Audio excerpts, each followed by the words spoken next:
Good morning friends, welcome to short and smart learning. आज की dictation 80 शब्द प्रति मिनट डिक्टेशन, जो कि आपके एसएससी और आरआरबी जैसे सभी प्रकार के स्किल एग्जाम की दृष्टि से अति महत्वपूर्ण है। तो डिक्टेशन को बिना स्किप करे पूरा लिखें, साथ ही इसका ट्रांसक्रिप्शन करके हमें कमेंट करके बताएं कि आपको डिक्टेशन कैसी लगी। डिक्टेशन के पीडीएफ के लिए आप हमारे व्हाट्सएप और टेलीग्राम को ज्वाइन कर सकते हैं, जिसकी लिंक डिस्क्रिप्शन में दी गई है। अगर आप हमारे चैनल पर न्यू हो तो सब्सक्राइब कर लें और डिक्टेशन को एक बार ज़्यादा से ज़्यादा शेयर कर दें। डिक्टेशन शुरू होगी 5 सेकंड बाद।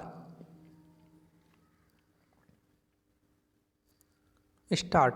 महोदय, मुझे इस संबंध में एक बात और कहनी है।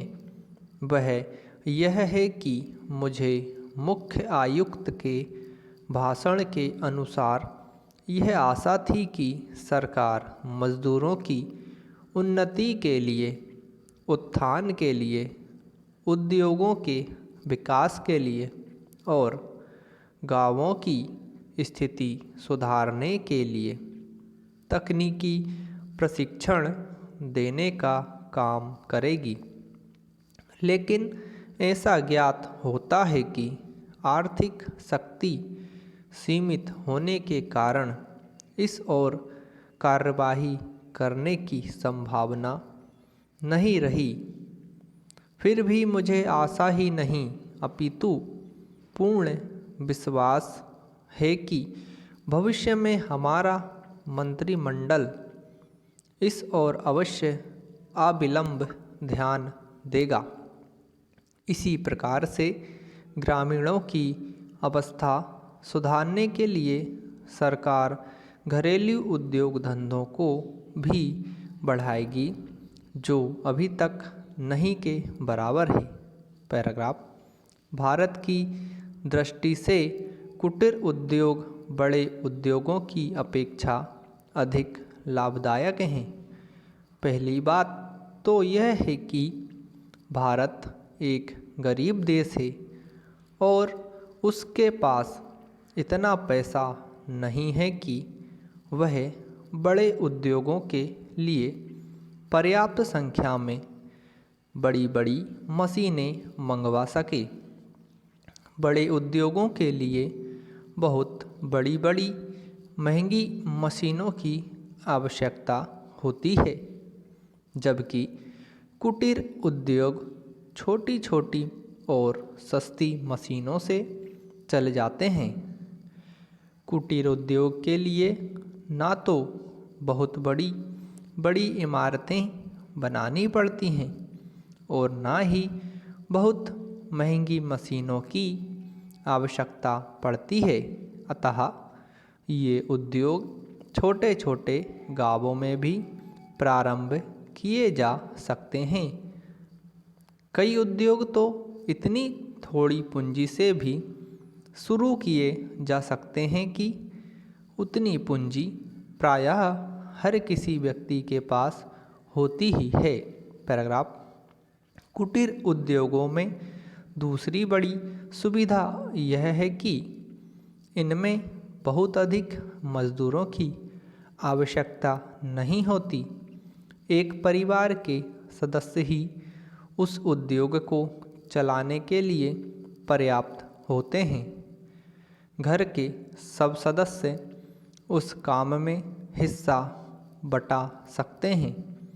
बड़े उद्योगों में प्रत्येक मजदूर को कोई विशेष कार्य सीखना होता है और उस काम में कुशलता प्राप्त करने में उसे काफ़ी समय लग जाता है। तीसरी चीज़ जो मैं आपके सामने रखना चाहता हूँ वह यह है कि जो विचार और सुझाव आपके सामने प्रस्तुत किए गए हैं वे एक पवित्र, शुद्ध और जनता व प्रांत के हित को ध्यान में रखकर ही प्रस्तुत किए गए हैं और मुझे पूर्ण विश्वास है कि बिना किसी दलगत भावना के शिकार हुए आप उनकी जांच करेंगे और यदि वे जनहित की कसौटी पर खरे उतरें तो उन पर कार्रवाई करेंगे। पैराग्राफ। महोदय, इस संबंध में दिन प्रतिदिन बढ़ने वाले भ्रष्टाचार की समाप्ति के लिए और कर्मचारियों के रवैये के संबंध में माननीय सदस्यों ने विचार प्रकट किए। मैं समझता हूँ कि इससे कोई समझदार व्यक्ति इनकार नहीं करेगा कि भ्रष्टाचार को प्रोत्साहन नहीं देना चाहिए, अतः इस ओर विशेष ध्यान देने की आवश्यकता है। भ्रष्टाचार को समाप्त करने के लिए जो कठिनाइयाँ सरकार के समक्ष हैं, उन पर शीघ्र ही कदम उठाए जाने चाहिए। यदि सख्ती भी बरतनी पड़े तो चिंता नहीं, हमें ऐसे कदम उठाने ही हैं।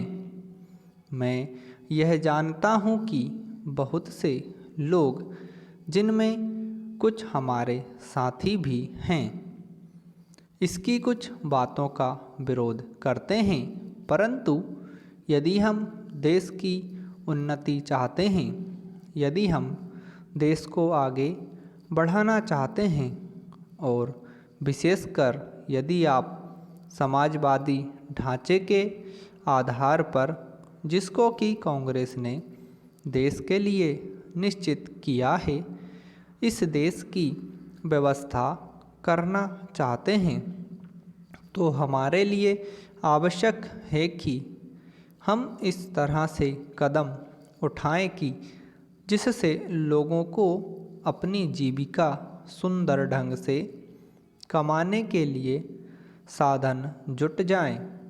वास्तव में यह सरकार जिसने यह साहसपूर्ण कार्य किया है, इस कार्य के लिए सबसे अधिक बधाई की पात्र है।